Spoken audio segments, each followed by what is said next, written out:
ఓం నమ శివాయ. మనం చేసిన ప్రతి పనిలో కూడా నిజాయితీగా, ధర్మంగా ఉండాలండి. అలా ఉన్న రోజు పైన పరమేశ్వరుడు కూడా మన అందే ఉంటారండి. ఏ ఒక్క పని చేసినా ధర్మంగా ఉండండి. అది ఏ పనైనా చిన్నదైనా, పెద్దదైనా ఏ ఒకటైనా ధర్మంగా ఉండండి. ధర్మాన్ని ఎవరైతే పట్టుకుంటారో పైన భగవంతుడు వాళ్ళందే ఉంటారండి. అలాగే ఉత్తి పుణ్యాన ఒక్కళ్ళకొక్క మాట అనకూడదండి. ఒక్కాల మీకెవరేమన్నా పైన భగవంతుడు అన్నీ చూస్తాడండి. మీరు నిజాయితీగా, ధర్మంగా ఉన్న రోజు భగవంతుడు మీ వైపు మాత్రమే ఉంటారండి. అలాగుండి చూడండి.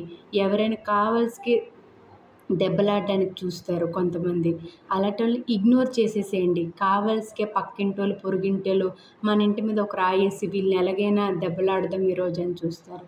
అలాంటప్పుడు మీరు ధర్మంగా, మౌనంగా ఉండండి. మీరెంత మౌనంగా ఉంటారో ఆ రోజు భగవంతుడు మీ అందే ఉంటారండి.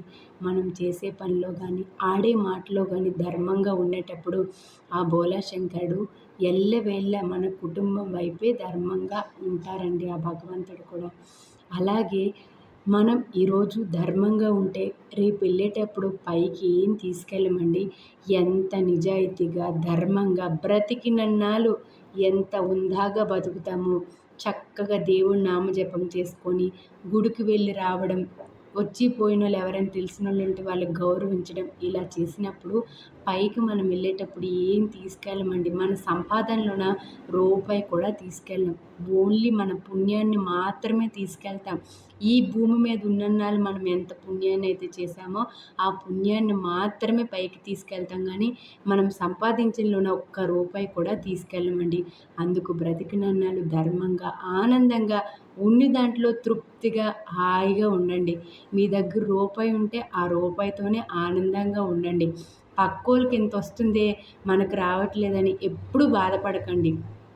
ఒకళ్ళ మీద ఎప్పుడైతే ఏడ్చి మనం బ్రతుకుతామో మనం ఎప్పుడూ ముందుకెళ్ళలేమండి. పైకి ఎదగాలంటే అసలు ఎదగలేం. మనకున్న దాంట్లో రూపాయి భగవంతుడు ఇస్తే ఆ రూపాయితో సంతోషంగా ఉండండి. భగవంతుడు మనకి ఈరోజు ఇవ్వలేదు కానీ ఏదో ఒకరోజు ఇంతకు మించిన భోగభాగ్యాలు ఇస్తారండి. మనం ధర్మంగా ఉండాలి అంతే అండి.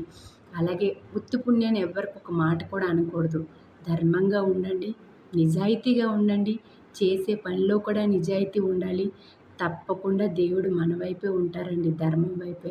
ఈ ధర్మము మనకు కాకపోయినా మన బిడ్డలకి, మన కడుపులో పుట్టే పిల్లలకైనా ఆ ధర్మం కాపాడుతుందండి. అందుకు ప్రతి ఒక్కరు కూడా నిజాయితీగా చేయండి. ఏ పని చేసినా, ఏ మాట ఆడినా నిజాయితీగా మాట్లాడండి. ఒకళ్ళు బ్రతికేస్తున్నారు, మనం ఇలా ఉండిపోయామని ఎప్పుడు ఆలోచించకండి. ఒకళ్ళ పైకి ఎదిగినా మనం కిందున్నా భగవంతుడు మనకి ఈరోజు ఇదే పెట్టాడు. మనం దీంట్లోనే ఆనందాన్ని, సంతోషాన్ని, తృప్తిగా ఉండాలండి. అలాగే ఈరోజు రేపు ఇల్లు కడుతున్నారు. ఆ ఇల్లుకి ఎంతోమంది ఎన్నో డెకరేషన్లు చేస్తున్నారు. ఫాల్ సీలింగ్ అని అదని ఇదని. వాళ్ళు చేస్తున్నారని వీళ్ళు చేస్తున్నారు. ఒకళ్ళని చూసి ఒకళ్ళు చేస్తే ఏం కాదండి. అప్పులు అవుతారు. మనకేం కావాలి? ఉండడానికి ఒక ఇల్లు కావాలి. అంతే. ఉండడానికి ఒక మంచి ఇల్లు ఉంటే అదే 10 భాగ్యాలండి. అందులో ఏం డెకరేషన్ చేస్తాం, ఈ ఫాల్ సీలింగ్ ఎడతామా, అది ఎడతామా అవన్నీ ఎవరు అడగరు. భగవంతుడు మనకి ఇచ్చిన దాంట్లో ఒక ఇల్లు కట్టుకొని అందులో సంతోషంగా, ఆనందంగా ఉంటే అదే 10 భాగ్యాలండి.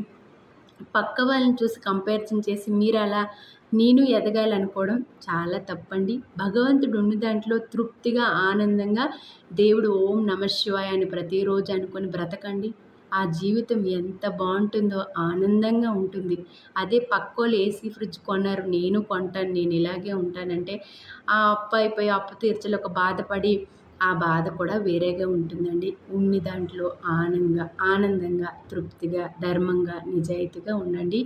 ఈ వీడియో ఎవరికైనా తప్పుగా అనిపిస్తే క్షమించండి. ఓం నమ శివాయ.